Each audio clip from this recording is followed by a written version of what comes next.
Okay, so this past week we were looking at the t-table, and so most of you guys should have gotten a copy of the t-table. I'm going to be using this copy, this PDF version. So this is where the t-table is going to work. So the confidence interval for the population mean when the standard deviation is unknown is the following. So we have x bar plus or minus t star s over square root of n. Now notice that this is very similar to p hat plus or minus z star square root of p hat 1 minus p hat over n. But this is for proportions, okay? So when we have some sort of proportions, sample proportions, when I find the percent of people that go to the gym, you know, that's when we would use this formula. Now this one's going to be for sample means. Okay, so we want to find the mean GPA or something like that. Okay, so this is more for categorical variables. I mean, I guess it can go for categorical variables. If you're looking at percentage of if gender was your variable, you can look at proportions. Here, sample mean is more for numerical variables. Okay, so here x bar is going to be your sample mean. T star is the value of the t-table. S here is your sample standard deviation, which I wrote right here. I forgot that I did sample standard deviation. So that's just your, it's very different than sigma, because remember sigma is from the population, but we are going to assume that I don't know what sigma is. We're going to assume that we do not know what this is, the standard deviation. So instead we're going to use a sample standard deviation. Okay, and n here is just going to be my sample size. Okay, so those are the 4 different things that you should be looking for in a problem. Okay, and basically a confidence interval, like we did with the proportions, it just tells you where the true population mean is, mu. So I don't know what mu is, not quite sure what the population mean is, so I'm going to try to get an estimate of where exactly it can be at. So here's my example. So we are interested in finding the average GPA of all psychology majors at Mesa College. To do this, we obtain a sample of 100 psychology majors and find that their sample mean is 2.9 with a standard deviation of 0.75. Use a 95% confidence interval estimate for the average GPA of all psychology majors at Mesa College and interpret your interval. Okay, so here we're looking for average GPA.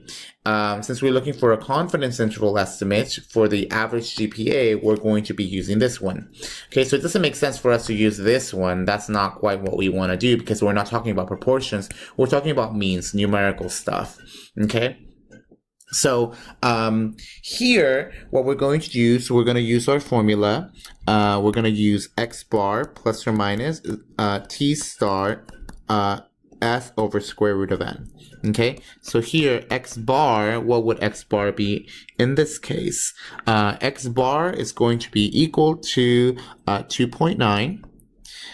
Sample standard deviation is this is going to be your s, 0.75. Okay. And in this case, it's going to be how many psychology majors? 100. Okay. Now, how do I find T star? Well, remember that in order for you to find T star, you need to figure out your degrees of freedom first. Degrees of freedom is n minus 1, which is going to give me 100 minus 99. I'm sorry, 100 minus 99. 100 minus 1, which gives me 99. Okay.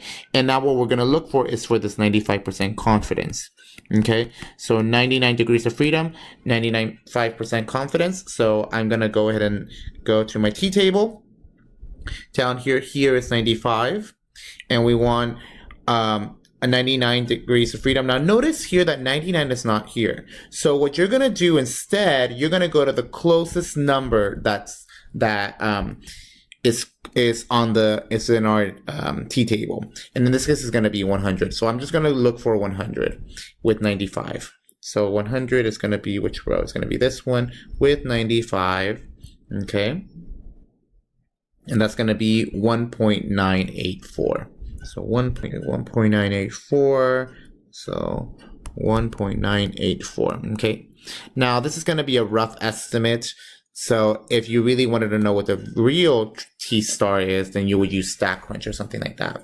Okay, so let's go ahead and put that in our formula. So we know we're gonna have 2 of them. We're gonna have x bar minus T star s over square root of n, and x bar plus T star s over square root of n. Okay, so let me use a different color. Let me use this one. Okay, so x bar in this case is 2.9. Minus T star, that's going to be 1.984. S is going to be 0.75 divided by the square root of 100.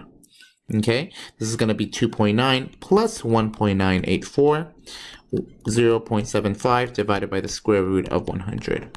Okay, so now what we're going to do, we're going to put this into our calculator. So 2.9 minus 1.984 square root, oops, it's going to be 0.75 all over square root of 100. Okay, and what I ended up getting for this top one is going to be 2.75 roughly. Okay, and then I'm going to do the same thing, but now I'm going to change the minus to a plus.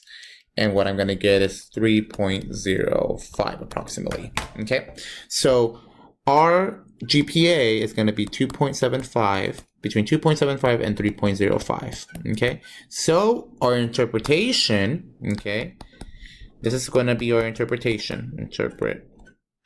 It's going to be, we are 95% confident, okay, that the true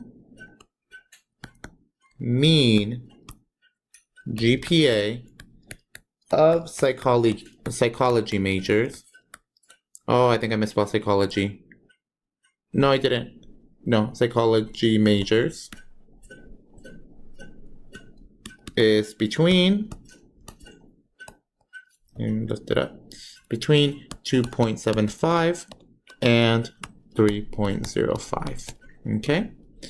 All right, and that's basically all you got to do. So it's exactly the same thing that we did with proportions. It's just now it's actually a much easier problem, easier to plug in. You don't have to worry about the square root of all that other stuff. So, but you do have to look at the t-table for this problem. Okay.